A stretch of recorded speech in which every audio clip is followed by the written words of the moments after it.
Welcome to this explainer.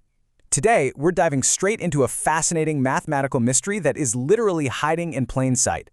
We're talking about map making, and specifically, why plotting our beautiful three-dimensional world onto a flat piece of paper is actually an impossible puzzle. If you've ever looked at a world map and wondered why some countries look weirdly massive, or why flight paths always look like those big, sweeping curves instead of straight lines across the ocean, well, you're about to find out. So let me just ask you a slightly provocative question to kick things off. Is every single map you've ever seen lying to you? Well, the short answer is yeah. Yes, it is. You see, the Earth isn't flat. It's a spherical geoid. And because of that physical three-dimensional reality, every single flat map you have ever looked at contains a mathematical lie. It is simply geometrically impossible to perfectly represent a sphere on a two-dimensional surface without breaking something along the way. To really picture this core problem, just imagine trying to peel an orange in long strips, and then trying to lay those pieces of peel completely flat on a table. What happens? You're left with these huge, empty gaps between the slices. You just cannot flatten a 3D sphere into a solid 2D plane without ripping, stretching, or adding some intense visual distortion to fill in those gaps. That artificial stretching? That's the mathematical distortion we're talking about.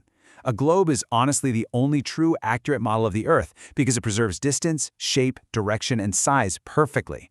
But let's be real, carrying a globe in your back pocket or trying to zoom in on a street corner just isn't exactly practical for us. So here's how we're going to break this down today. We'll cover 1. The Mapmaker's Dilemma. 2. Anatomy of a map. 3. Cylinders, cones, and planes. 4. The Great Map Trade-off. And 5. 3 famous projections. Let's jump right into Section 1, the Mapmaker's Impossible Dilemma. Since we can't just trace a globe onto a flat sheet of paper, cartographers have to use something called a map projection. Officially, a map projection is defined as the systematic transformation of the spherical network of parallels and meridians onto a flat, plane surface. Basically, it's the incredibly complex, highly mathematical process of transferring the Earth's curved coordinates onto a flat model at a reduced scale. Think of it like trying to cast a geometric shadow of a wireframe globe onto a flat wall, but doing it in a very specific, calculated way that attempts to minimize the damage to all that geographic data. Which brings us to Section 2, the anatomy of a map. Before we can even talk about flattening the Earth, we have to understand exactly what we're trying to flatten. The Earth is divided into measurable segments. You've got your horizontal circles running parallel to the equator. Those are your parallels of latitude. And then you have vertical semicircles running from pole to pole, your meridians of longitude. This intersecting network is called the graticule. It's essentially the foundational cage of the Earth. For any map to be useful, this specific cage must somehow survive the transition from the globe to the flat page. Now, on a globe, latitudes are perfect circles and meridians are perfect semicircles. But on flat paper, they often become intersecting straight lines or these wild sweeping curves.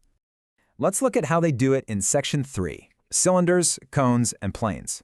So, how exactly do we project this delicate spherical grid onto a flat surface without totally destroying it? Well, mapmakers use a genius mathematical workaround called developable surfaces. A developable surface is simply a shape that can be unrolled and flattened without shrinking, creasing, or breaking. A sphere obviously can't do this, but a cylinder? Absolutely. If you wrap a paper tube around a globe, project the map onto it, and unroll it, you get a cylindrical projection. Wrap a cone around the globe, project the grid, unroll it, boom, conical projection. Or you can just touch a flat piece of paper directly to one single point on the globe, like the North Pole, and you get a zenithal or planar projection. These three basic shapes, the cylinder, the cone, and the plane, they are the absolute secret weapons of cartography. But here's where things get a bit messy in Section 4, the Great Map Trade-off. This is where the harsh mathematical reality sets in. Every single time we project the Earth onto one of those developable surfaces, we have to make a really painful sacrifice. There are 4 major global properties a mapmaker ideally wants to keep. They want equal area, meaning the sizes of countries are perfectly scaled relative to one another. They want true shape, also known as orthomorphic, where the outlines of countries actually look right. They want azimuthal, which means true bearing and perfect direction from the center. And they want equidistant, meaning perfect scale and distance. But here is the heartbreaking trade-off. No single projection can maintain all of these properties at once. It's literally a fundamental law of geometry. If you force the map to show the perfect size of a country, you're going to distort its shape. Make the shape perfect, you're messing up the true size. Every single map you have ever used in your entire life is a very specific, calculated compromise based on what the mapmaker needed most for that particular job.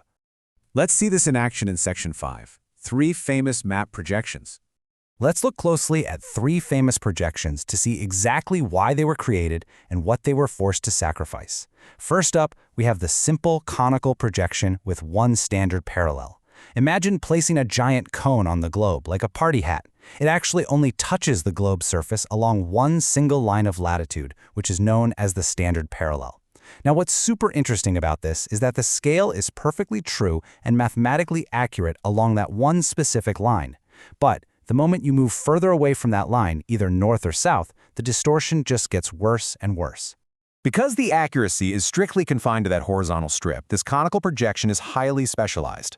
It's absolutely perfect for mapping mid-latitude regions, particularly for long, narrow strips of land that run east to west.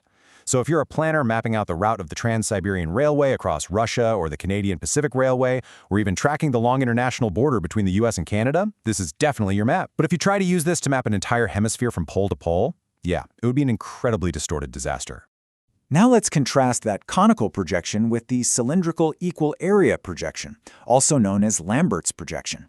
Instead of a cone resting on the mid-latitudes, picture a huge cylinder wrapped entirely around the Earth, touching it exactly at the equator. This creates a completely different set of rules.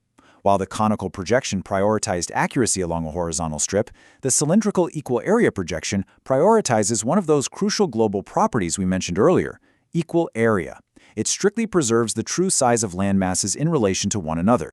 But remember, the great trade-off we talked about. Because it perfectly preserves the true area, it has to sacrifice the shape. And this gets really noticeable as you get closer to the poles, where the land masses look wildly squished. However, right around the equator, specifically between 45 degrees north and south, it's an absolute gold mine. It's the best tool out there for mapping the distribution of tropical crops. If you're an economist or an agriculturalist looking at the global yields of rice, tea, coffee, rubber, or sugarcane, you absolutely want this map. Why? Because a square inch of map exactly equals a true square mile of land, meaning your geographic data isn't being skewed by visual distortion. Finally, we have to talk about the undisputed king of world maps, the famous Mercator projection. Mathematically developed by Gerardus Mercator all the way back in 1569, this map solved a massive, quite literally life-or-death problem for 16th century sailors. He designed a map where a straight line drawn between any 2 points maintains a constant compass bearing. This straight line is called a lexidrome, or a rum line. Before Mercator came along, sailors had a completely miserable time drawing a straight line on the map and trying to actually follow it with a compass. Because remember, on a curved globe, that straight line is actually a curve. Because the Mercator map allowed navigators to draw a simple straight line, figure out their compass angle, and just confidently sail that exact heading, it became the absolute global standard for navigation. It's incredibly useful for mapping sea and air routes, plotting ocean currents, and showing wind directions. It's also orthomorphic, meaning it beautifully maintains the true shapes of small countries and coastlines, making it visually very appealing to look at, which honestly is why you see it used in almost every worldwide atlas map today. But the Mercator definitely has a dark side. Remember the trade-off. To keep the shapes perfectly accurate and those compass bearings totally straight, Mercator had to wildly stretch and exaggerate the spacing between the latitudes as you move toward the poles. And this gives us a mind-blowing fact that perfectly illustrates the ultimate Mercator sacrifice. On a standard Mercator map, Greenland looks absolutely massive. It appears to be the exact same size as the entire United States. Sometimes it even looks larger. But in reality, Greenland is only about 1/10 the size of the US. The projection violently exaggerates the scale of land masses in the high latitudes, which means it is a terrible map if you're trying to accurately compare the true sizes of different countries. And that really brings us to the end of our explainer. We've seen that the physical globe is our only true, flawless model of the Earth. Transferring that three-dimensional geoid onto flat paper requires some incredible mathematical ingenuity using cylinders, cones, and planes, but it always comes at a cost. So my challenge to you is this. From now on, view every single map you encounter as a beautifully flawed compromise of geometry. Next time you look at a map, ask yourself, what exactly is it sacrificing? Did it throw away the true size just to keep the shape pretty? Did it intensely distort the poles just to help a sailor navigate the seas? Once you start asking that question, I promise you, you will never look at a world map the same way again. Thanks for exploring the impossible puzzle of map projections with me.